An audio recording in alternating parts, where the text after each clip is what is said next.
আসসালামু আলাইকুম। ইসলাম একটা জীবন বিধান, একটা সুন্দর ব্যবস্থা। প্রতিটি মানুষের জীবনে ইসলাম এমন একটা জীবন বিধান, যে জীবন বিধান যদি আপনি 100% মানেন, তাহলে আপনার দুনিয়া এবং আখিরাতের জীবন হবে সুশৃঙ্খল, সুন্দর। আর এই ইসলামে প্রতিটি মানুষের জন্য যে 6টি বিষয় গোপন রাখা অত্যন্ত জরুরি। অর্থাৎ ইসলাম আপনাকে, আমাকে, প্রত্যেককে এই 6টি বিষয় গোপন রাখতে বলা হয়েছে। 6টির মধ্যে প্রথমটি হচ্ছে বৈবাহিক জীবনের অন্তরঙ্গ বিষয়গুলো। স্বামী স্ত্রীর দাম্পত্য জীবনের যে অন্তরঙ্গ মুহূর্তগুলো আছে বা শারীরিক সম্পর্কের যে বিষয়গুলো আছে, এগুলোকে ইসলাম সম্পূর্ণরূপে গোপন রাখতে বলেছে। কারণ এগুলো স্বামী এবং স্ত্রীর সম্পূর্ণ ব্যক্তিগত বিষয়। এগুলো স্বাভাবিকভাবে একে অপরের কাছে বলা কোনোভাবেই ঠিক না।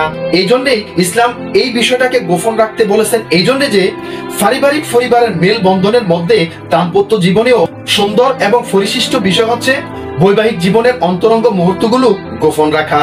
2 নম্বর বিষয়টি হচ্ছে উত্তম রিজিক এবং সম্পদ।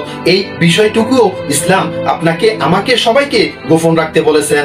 বিষয়টি হচ্ছে এমন, আল্লাহ তাআলা প্রত্যেকটা মানুষকে সম্পদ দিয়ে থাকেন, উত্তম রিজিক দিয়ে থাকেন। যে সম্পদ এবং রিজিকগুলো আপনি আপনার ব্যক্তিগত জীবনে, পরিবারে এবং সকলের মাঝে এই বিষয়টা ব্যক্তি চক্ষু অর্থাৎ বদ নজর লেগে যায় এমন লোকদের থেকে গোপন রাখতে বলা হয়েছে।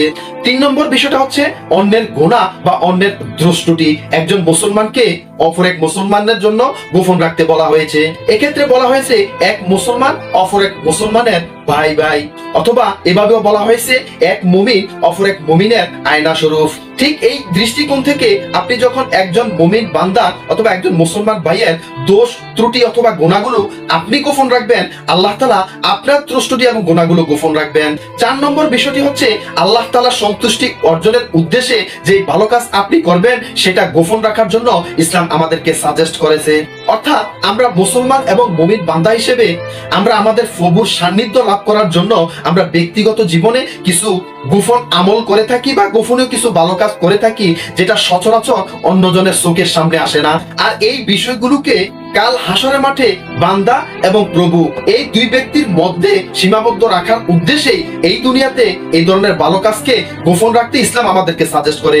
5 নাম্বার এখানে বলা হয়েছে স্বামী এবং স্ত্রী একে অপরের দোষ ত্রুটিগুলো যে যার যার মধ্যে সীমাবদ্ধ রেখে এগুলোকে গোপন রাখতে বলা হয়েছে। একে অপরের দোষ ত্রুটিগুলো এই জন্য গোপন রাখতে বলা হয়েছে যে একে অপরের দোষ ত্রুটিগুলো যদি আপনি অপরের কাছে বলে বেড়ান অথবা এগুলোকে প্রকাশ করেন, তাহলে স্বামী এবং স্ত্রীর দাম্পত্য জীবন দীর্ঘদিনের হয় না এবং সুখময় হয় না। এখানে স্বামী এবং স্ত্রীর দোষ ত্রুটিগুলো যখন একে অপরে গোপন রাখবে, আল্লাহ তাআলাও তার ব্যক্তিগত দোষ ত্রুটিগুলো, গুনাহগুলো গোপন রাখবেন এবং আল্লাহ তাআলা ওই স্বামী স্ত্রী দ্বয়দেরকে মাফ করে দিয়ে হাসরের মাঠে জান্নাতবাসী ঘোষণা করবেন। 6 নম্বরে বলা হয়েছে খারাপ স্বপ্ন গোপন রাখার জন্য। অর্থাৎ আপনি যখন স্বপ্ন দেখবেন, স্বপ্ন তো প্রত্যেকটা মানুষে দেখে, প্রতিটা মানুষে স্বপ্ন দেখে ঘুমের ঘরে যখন আপনি খারাপ স্বপ্ন দেখবেন, এই খারাপ স্বপ্নগুলোকে ইসলাম আমাদেরকে সাজেস্ট করে গোপন রাখার জন্য। এই খারাপ স্বপ্নগুলো আপনি কারো কাছে প্রকাশ করবেন না, না হয় আপনার ব্যক্তিগত মান সম্মান ইজ্জত যতটুকু আছে অতটুকু অন্য মানুষের কাছে ধুলোয় মিশে যাবে।